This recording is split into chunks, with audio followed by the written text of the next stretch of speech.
Existen pocas construcciones en el mundo que hayan sido testigo de historias de terror reales, pero esta es una de ellas. Entre las montañas de Dublín fue hallado un antiquísimo sepulcro que data aproximadamente del periodo 4500 al 2000 a.C. Muchos siglos más tarde, el magnate Connolly adquirió este terreno, sobre el cual levantó un ostentoso pabellón de caza. Tras su muerte, el sitio pasó a ser el exclusivo lugar de reunión del Hellfire Club, una sociedad de adinerados hedonistas. Todavía hoy se pueden observar en el lugar los escombros de la lúgubre construcción donde se llevaban a cabo todo tipo de actos perversos. Era una noche como cualquier otra en el Hellfire Club. Las apuestas, vicios, fiestas y orgías no podían faltar, aún en medio de una fría noche tormentosa. A la puerta del lugar se acercó un hombre enigmático que habría sido sorprendido por el temporal. Aquel viajero envuelto con el manto de la noche podía costear una partida de póker mientras recuperaba fuerzas al calor de la lumbre. Nada parecía perturbarle, pero esa misma calma misteriosa hacía que todos se preguntasen su identidad. Aquel extraño visitante no revelaría mayores detalles, salvo que le complacería jugar esa noche al póker. Los más diestros jugadores vieron en aquella insinuación la posibilidad de ganarle dinero suficiente. Rápidamente las onerosas apuestas caerían sobre la mesa, incluyendo la del viajero. La tormenta continuaba copiosa mientras la suerte rodeaba a aquel enigmático hombre. El jugador a su derecha buscaba la forma de sacar ventaja del juego intentando distraer al forastero, pero este apenas conversaba para ver si podía realizar alguna artimaña a su favor. El socio del club hizo un extraño tropiezo dejando caer al suelo una de sus cartas y, al agacharse debajo de la mesa, solo emitió un grito aterrador. No podía creer lo que veía. Las extremidades inferiores del viajero eran pezuñas de cabra en lugar de pies.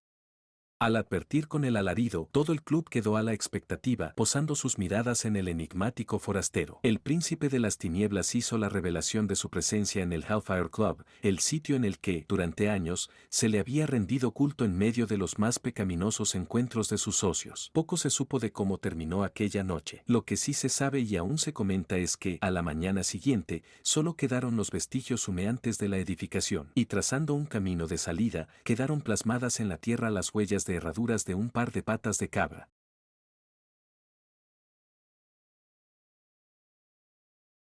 Cierta vez un hombre estaba manejando de noche en la ruta, vio un hotel al costado del camino y decidió detenerse para descansar un poco. Llegó a la recepción, se registró y la recepcionista le dio la llave de su cuarto pero le advirtió, en tu piso hay una habitación que no tiene número, no mires por el cerrojo ni golpees la puerta. El hombre llegó a su piso y cuando pasó por al lado de la puerta sin número, sintió un escalofrío. Entró a su habitación, cenó, miró la televisión y, de repente, tuvo mucha curiosidad por lo que había en esa habitación. Salió de su cuarto, se acercó a la habitación misteriosa, miró por el cerrojo y vio que había una mujer vestida de blanco, pero que estaba de espaldas y todo el cuarto era rojo. Pegó un grito, se fue a su cuarto y no pudo dormir en toda la noche.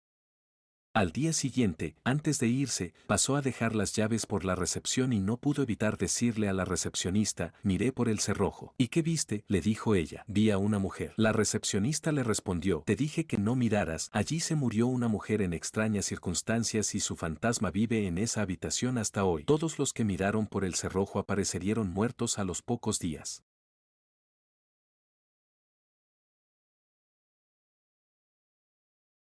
Desde el momento en el que Luis entró a la casa se sintió observado por alguien, pero él sabía que esto era ridículo, pues el viejo Pedro había muerto un día antes y no tenía ni familia, ni amigos en ese lugar. Sin dar más importancia a esto, Luis comenzó a recorrer la vieja casa de un lado a otro, pero al hacerlo, poco a poco esa extraña sensación fue aumentando. Esto lo hizo pensar por un momento que quienes lo observaban no eran otros, sino las personas retratadas en los cuadros que colgaban de las paredes.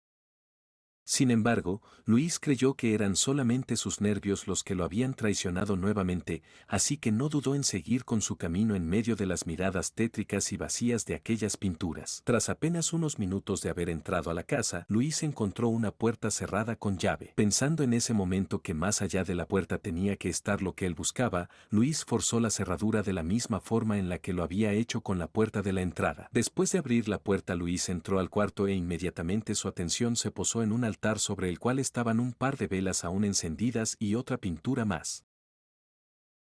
Al ver al viejo Pedro en el cuadro, un escalofrío recorrió el cuerpo de Luis, pues en ella, el viejo tenía una apariencia horrible y distorsionada, de cierta forma diabólica, como si se tratara de un demonio el que se encontraba dentro de la pintura. Hasta ese momento Luis nunca había hecho caso a todos los que decían que por las noches, al pasar cerca de aquella casa maldita, se podía escuchar como el siniestro viejo platicaba con alguien desconocido. Alguien que en lugar de voz emitía un horrible y atroz sonido, que al parecer alegraba al viejo de alma negra únicamente con oírla.